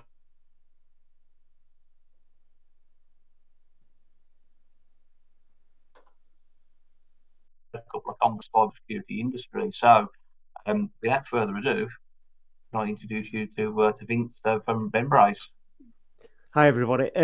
Thanks for having us, Martin. We're interested at the show because I spoke to your colleague, Rob? That's correct, yes, yeah. Yeah, and Rob had only, I think, joined quite recently to the Pathway Group, but it was a godsend, really, because personally, I've always been interested in people who are interested in cybersecurity, and obviously at a show, what we get is a lot of younger people and sometimes older people who are looking for a career change, and they'll come along and they've heard cybersecurity is good. It's a good career. There's good money in it, and it's good to help people. And it's a very attractive career, of course. And what was interesting at the show, loads of people were coming saying, I want to get into cyber. And what's difficult for me is I really want to help people, and I understand the different pathways to becoming a SOC analyst or to becoming a pen tester, or indeed not to be like downtrodden. Salespeople are quite good as well. That's my background, and I understand that pathway too. And so to see you guys actually offering boot camps were like manna from heaven, really. And it was great because Rob dropped off about that many leaflets and we flew through them. So that was good. So when you contacted and said, would I like to come along and see what you're doing and maybe talk a little bit about my background, I thought, yeah, absolutely, because I've been very lucky really with timing.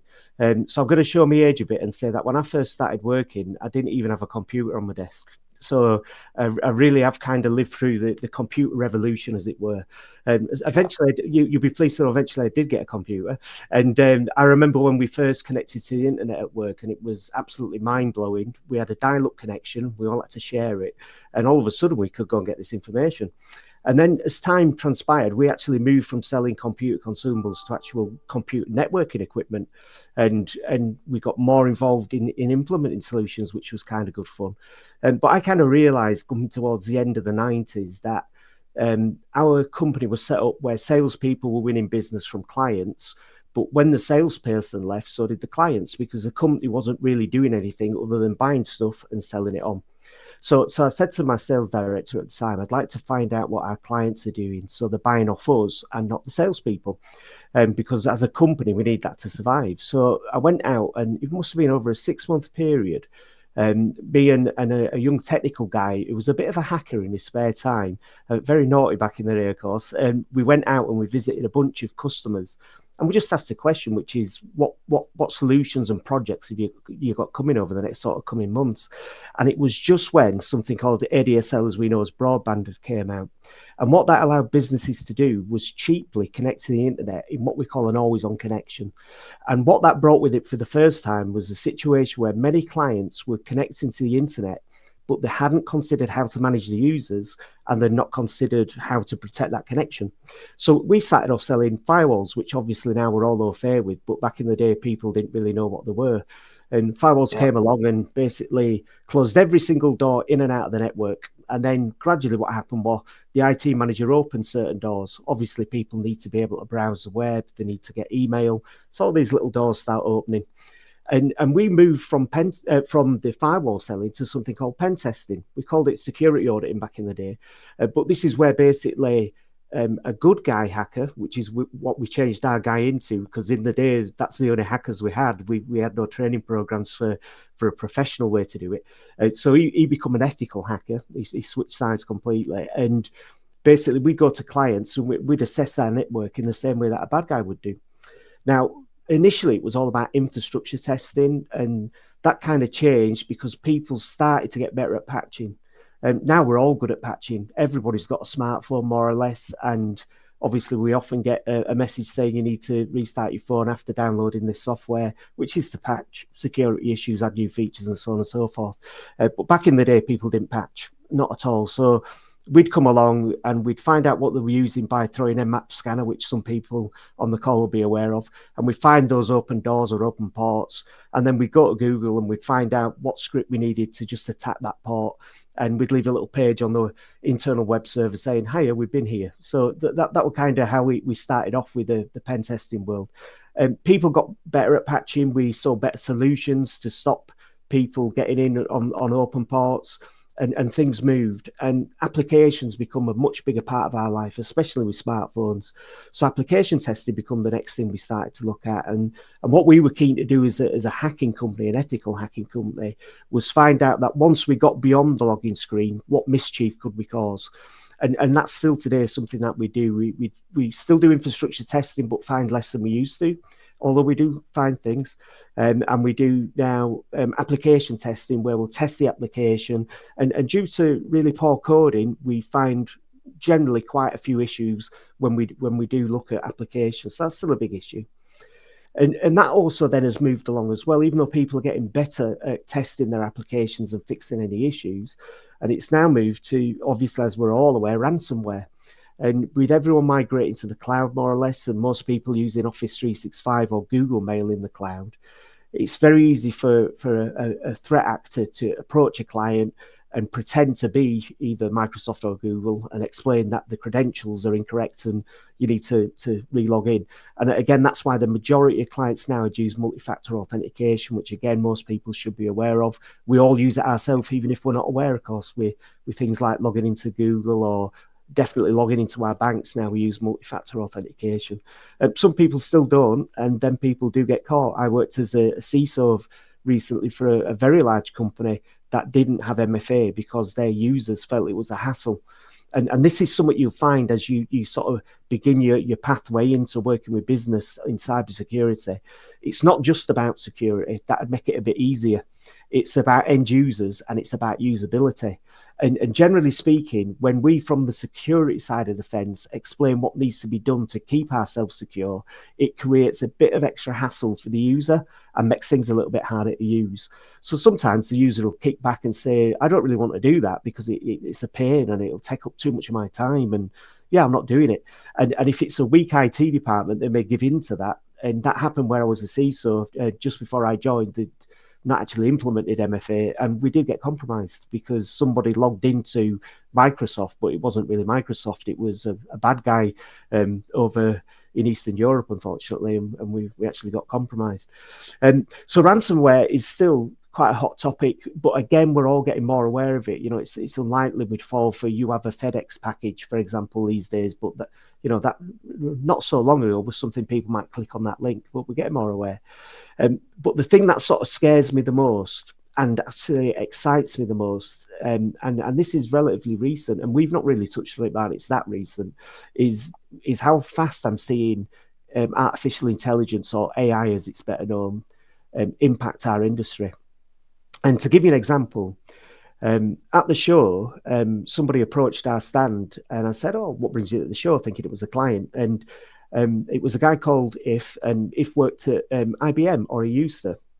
And I said, "Oh, you're not actually here to buy something. Oh, no, you're after a job. Oh, how come you're after a job? What's happened if? And he basically told me that he'd left IBM. And I said, well, you're not going to struggle, are you? So what's your background? And he said, well, I've worked in the SOC, I've worked in the pen testing team, I've done hands-on tech, and I've done commercial. I said, oh, you're really not going to struggle for a job. You're going to be fine, aren't you? He said, no. I says, why? He says, because I've let 100 of us go. I said, 100 people? He said, yeah, all from the SOC and the pen testing departments. I thought, well, that's a lot. Why is that then? And IBM have got a solution called X-Force. And he said 60 days ago, this is when we met at the show, he said they introduced AI to see if it could help augment what they were doing as a team.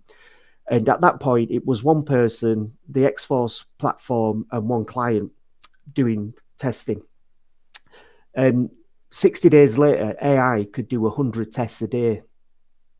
Now, I don't want to worry anybody because we're all talking about careers in cybersecurity. What I actually want to do is give you a foot up, because it's a real opportunity for everybody on the call who's keen to get into the industry, because existing people are busy doing what they do, and some people may miss this boat, because obviously in IT things change quickly, but with AI it's changing very quickly.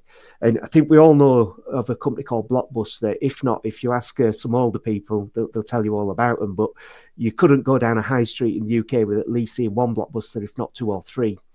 And I don't know what their board of directors were thinking when the internet came out, but they weren't thinking like Netflix, who were a tiny competitor who used to send out an A4 printed sheet where you could hire DVDs and they post them to you. But what Netflix did and what Blockbuster didn't is they embraced the internet and they saw the opportunity. And by the time Blockbuster realized that they needed an online offering, it was too late. So that's why some of the more younger people on the call might not even know who Blockbuster are. And, you know, to us older people, that's amazing that they missed that boat. And they weren't the only ones who used to, or there is, should I say, a company called Sage that was always embedded on people's networks doing the account solution. And again, with the internet and the availability of cloud applications, Sage missed the boat. And they were the de facto accounts package in the UK with a couple of challenges. And now many people use things like Free Agent or Cashflow or Zero, which are just online packages, which are a lot cheaper and anybody can use. So they lost their foothold in the market. So why I bring up AI and why it's an opportunity. You guys obviously have all got the internet, so what we're all talking on. And my advice to you guys is multifold. First off, I hope everybody is using LinkedIn. And if you're not, obviously, I'm sure the Pathway Group, when you engage with them, will encourage you to do so. And what I advise strongly is that everybody builds their network on LinkedIn, invite everybody that you see today that you can get hold of, and keep building that network. I think the other thing to do is, I don't think there's anything wrong with writing articles and posts about what you're currently doing, whatever reason you're on the call today, be it you're an employer or be it that you're somebody who wants to be an employee and you're attending the boot camps. Just write a little article about it. Tell people what it is you're doing and why you're doing it, and start putting that information out there. And I'll give you another tip as well. When you're doing that, download ChatGPT and use AI to actually help write that article for you. You'd still need to give it the headings, but that'll do some of the legwork. What I've found is some of the brightest people in the industry. So, for example, we have something called a SOC at our business, which is a security operations center. Anybody who's looking to be a security analyst will know what that is. But in essence, it's us sniffing our clients' networks 24/7, looking for things that are a bit unusual. If Martin always logs in from Wolverhampton and one day logs in late at night from Dubai, but I've just seen him that day in the office, that's obviously suspicious activity. So we'd flag that up. And the thing with SOCs is that they will see everything that's going on, that they'll find out what's happening and basically report it back to the client. So our SOC provider is called Sumo. And what Sumo have actually done, as a lot of people you'll see are starting to do, is build AI into their solution. So whereby a SOC analyst used to spend all morning going through information to find something to share with the client, they can now just query Sumo's AI and say, this data here, what's happening with it and why? And Sumo produce a report that they can get to the client. So what it's really doing is what computers have always done. In very simple terms, AI is speeding things up. And why that's changing things, if we say, look at pen testing, if you're a pen tester, a big part of doing a pen test is the reconnaissance and the discovery piece of a pen test, as anybody who's studying pen testing will know. With with artificial intelligence, with AI, that will actually do that job for you. So what could take half a morning or longer, it'll do in 10 minutes. So it makes things quicker. It can also repeat tasks quicker, which is what the IBM employees found out. And unfortunately, that led to IBM changing their policy in terms of how they want to conduct pen tests. Now, any decent pen tester that I still work with today will tell you AI is still not as good as a human. And I'd agree with that. But what it is faster than a human, and it will speed up testing, which in theory means a tester can do more tests. And that's just something to be aware of. So AI is changing the career of pen testers. So if you're training to be a pen tester, also do a lot of research in your own time about how AI is affecting pen tests and pen testers, and how it can help you in doing pen tests, because that gives you an opportunity when you come to go for interviews to say you're already looking at AI, which some of the incumbent employees might not even have thought of. So you'll already stand out even though you're behind the incumbent employees, which is an important point. I think the other thing it's changing is attackers. So again, if you're a SOC analyst going into the career world or a pen tester, attackers have been relying on ransomware recently, but we've seen a massive shift in a very short space of time back to the old exploited infrastructure. And that's come because I think we're all aware of a zero-day attack. If not, feel free to ask the question. But in very basic layman's terms, it's a new attack no one's ever seen before. Now, for a human to write a zero-day is quite complex, and it still doesn't always get through the various layers of defenses that a client's got in place or a company's got in place. So threat actors moved to ransomware because it was easier to get out there, proliferate, and they only need one click and they've done a good day's work. And a lot of these bad guys, these threat actors, see it as a day's work. With AI, they can instruct AI what the basic script needs to be and send it off to write many variants of zero-day attacks in a very short space of time instead of spending all day on one. What they can then do is instruct AI to attack literally thousands of companies at once, as opposed to just targeting a few at a time. So again, the back to the massive output only need a little bit of success to have a good day at the office in a threat actor's terms. So the more you guys off your own back until everybody catches up, because even in industry we're catching up.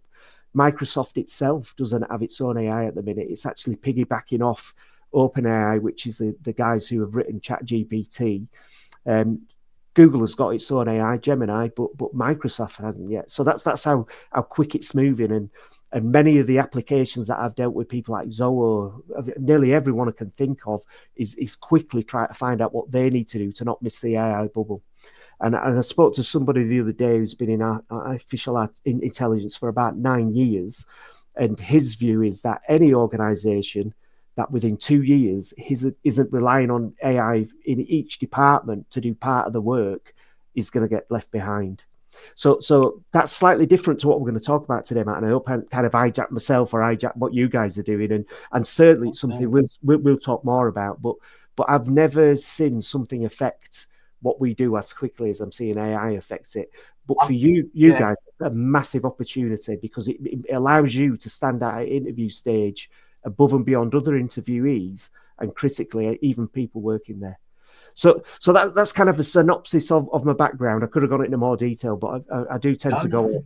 I think it's really useful. I mean, what we're trying to do here is tell people, what is the trending information that's out there, and like you say, that comes from a conversation involving, you think of IT, you think of computers, you think of the likes of IBM, don't you? If you're thinking of purchasing or components, things like that, and to think that they're making that sort of shift, and I think it's a relevant conversation to have in terms of artificial intelligence and in terms of the individual you're speaking to, if they don't have a department in the next sort of 2 years that are dependent on it, then they're struggling in the future. And I'd say it is one of those ones that you just sort of have to embrace, isn't it? But as you've mentioned there's the dangers that that it can be used for this unethical sort of activity as well. But I did have one question that come in from Lewis, and he does ask here: what career path in cybersecurity do you think is one least likely to get influenced or taken over by AI jobs? That's a great question. Yeah. Well, what I'd say, Lewis, is my view is slightly different to the guy who's been doing it for 9 years, but he obviously knows his stuff. But my view is I've seen change before in business. Like a great example would be the cloud. So the cloud came along and some people were reticent and some people thought it'd never work. Other people said it's just somebody else's computer somewhere else, which it kind of is really. But it has transformed business. And you know, not that long ago, should I say, it was common for people to have all their systems on premise, and we didn't really use the cloud. Whereas now, nearly everybody uses the cloud, and it's not uncommon to see IT departments push everything out to the cloud. And what sort of sped that up was obviously the pandemic, because more people were working from home and it just made more sense to access things through the cloud. Now, there was definitely a point where people who worked on-prem and understood things like Microsoft Exchange, which was an on-premise product, were maybe a bit fearful of the cloud because it changed things. I've got some great news. The majority of them are still in a job. The cloud hasn't put them out of a job. It's just changed how they do the job. And what I really believe AI will do is, in some instances, it will create a little bit of friction, as IBM have done. But I actually think, especially in some of the smaller organizations, it'll create more opportunity than job loss, if that makes sense. But regardless, I think it is, as you say, man, it's important that with new technology, you embrace it, because if you don't, somebody else will, and that's why companies do it. You may think that's really mean of IBM, and on one hand, that was my first reaction, because I thought, well, they're a big company, why didn't they keep these people on? And the issue is, if they don't embrace new technology, there won't be an IBM, and such is the nature of the world we live in, and the speed of technology change is massive. So the answer, Lewis, is everything will be affected, but in different ways. In terms of least affected, it's hard to say at the moment. I just feel that if you were in pen testing, for example, and if I was a pen tester now, I wouldn't be scared about losing my job. I'd be thinking about how I could use AI to actually do my job more effectively, making me less replaceable. Because if anybody looks at me and I'm a pen tester who's already using AI, which means I can do 3 or 4 tests a day instead of 1, I'm an asset as opposed to an issue in that new world. And from a SOC analyst viewpoint, the same thing. I don't think it'll reduce SOC analysts, it'll reduce where they spend their time. Because a lot of the things we do, if you look at how things have evolved with computers, it is about speed, and it's about doing things quicker and more effectively, ergo stuff like quantum computing, which is mind-blowingly fast. I mean, a lesson I learned about computers way back in the day was when we first got computers. I asked my IT manager if he could take my system that my salespeople were using, which was the telephone, a diary, and making notes in that diary, and customer cards, actually paper cards to write details on. Could he make a computer system that could do that? And he said, I could, yeah. I said, will you? He said, no. I said, why not? And he said, because your systems and your processes are rubbish. I said, are they? He said, yeah. He said, if you make them good, if you streamline them, then I'll get a computer to do it for you. He said, because computers aren't magic. They just make things go faster. And I suppose really that's what AI is going to do, is provide a lot more information in a more speedy fashion and allow people to do more things quicker than they used to do. So definitely everyone on the call, don't be scared of it, embrace it, because that will definitely put you in the best position. And if you haven't already downloaded ChatGPT, version 3.5 is free. You can have it on your phone. You can have it on your computer. And I literally now, I've got into the habit of using it for everything.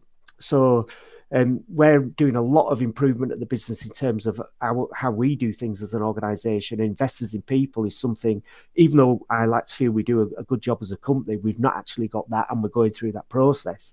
And it's caused us to have to do things like look, say, for example, at job descriptions, which I felt were pretty good what we'd written. But we've been tasked with writing more in-depth job role descriptions and more precise descriptions with better KPIs.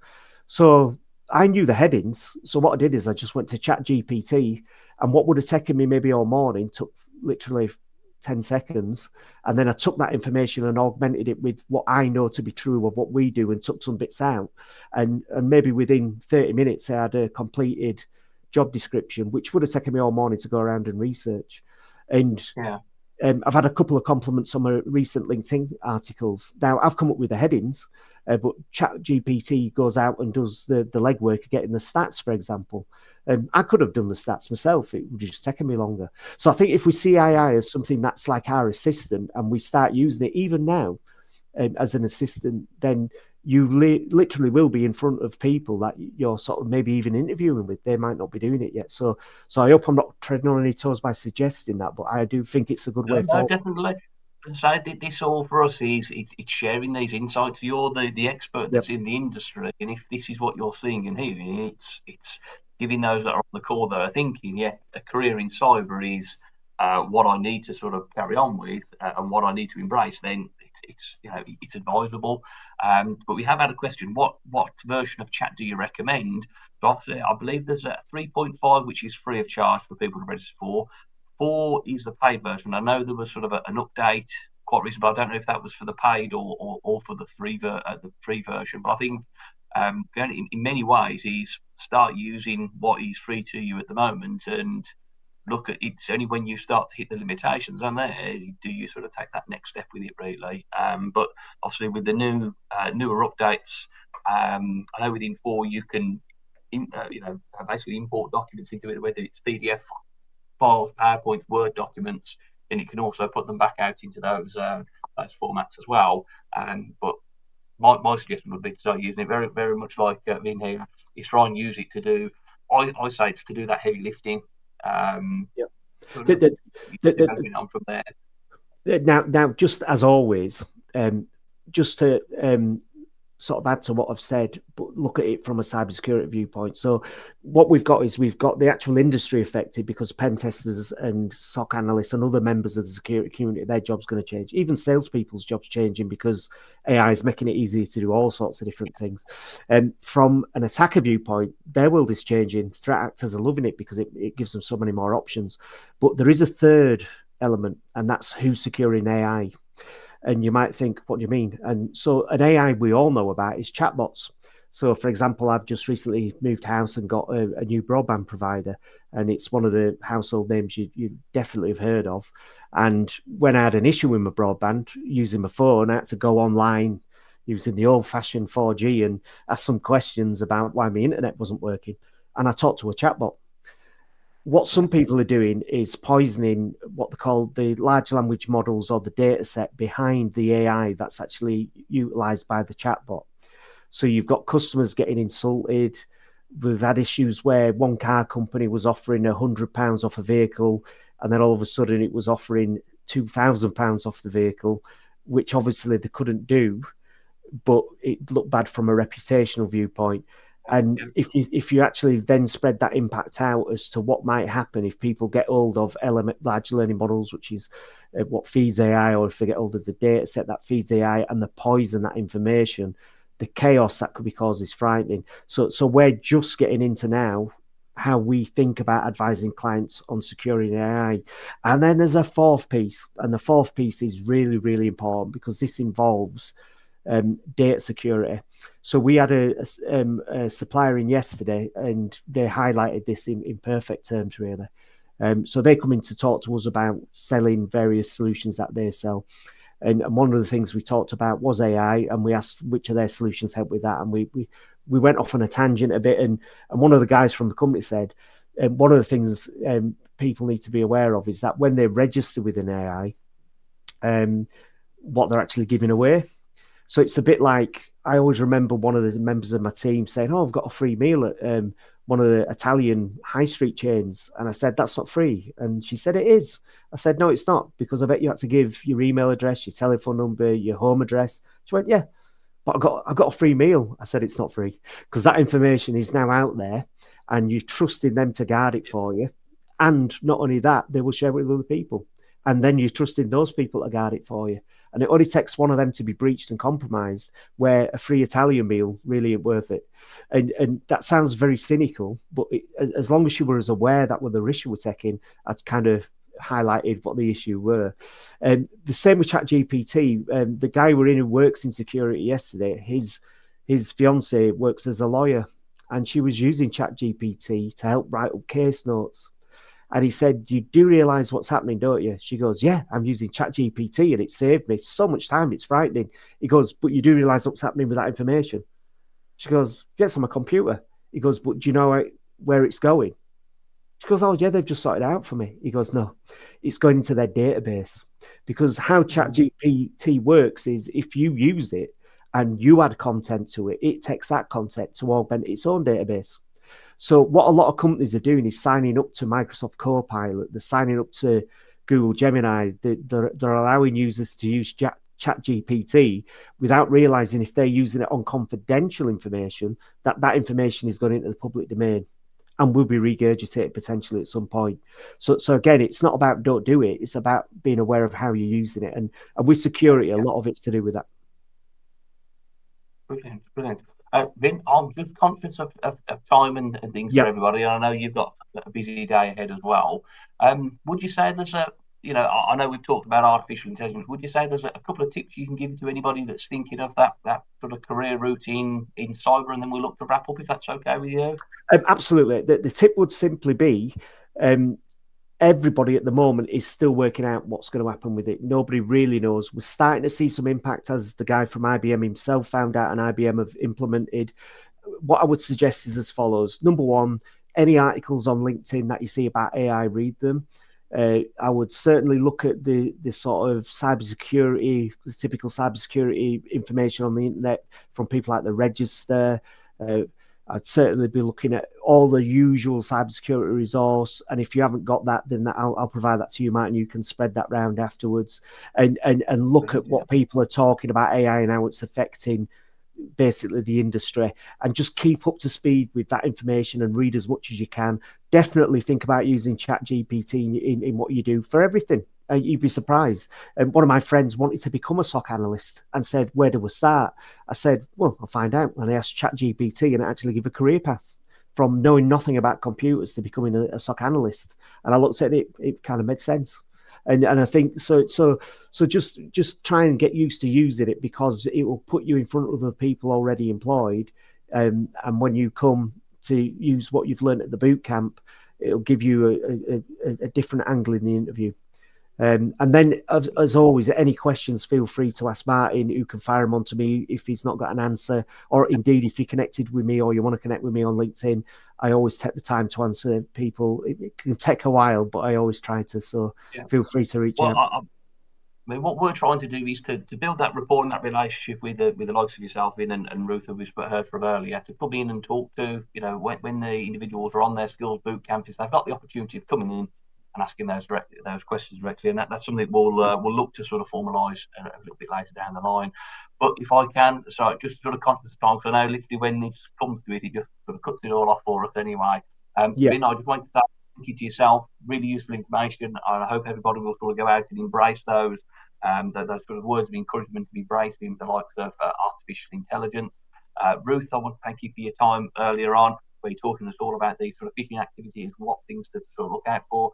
And also Jagdeep for giving us that sort of update on all things for the multicultural and those sort of events and initiatives as well. So thank you very much. The team members sort of being on hand to sort of bring them on as well. As I've just noticed that Jag and Ruth have just sort of turned their cameras on as well. So just that opportunity to say thank you all for your attendance, your participation, and also bringing these useful tips and insights from across the industry as well. So thank you all. Thank you. Brilliant. Guys. Thanks, Martin. No problem. So enjoy the rest of your day, and anybody that has the session a little bit later on, the recording will be automatically available to you shortly. We'll also follow up with emails and share it on social media as well. But from us today, thank you very much for your time. Take care. Cheers, guys. Super. Thanks, Martin. Bye-bye, everybody. Bye.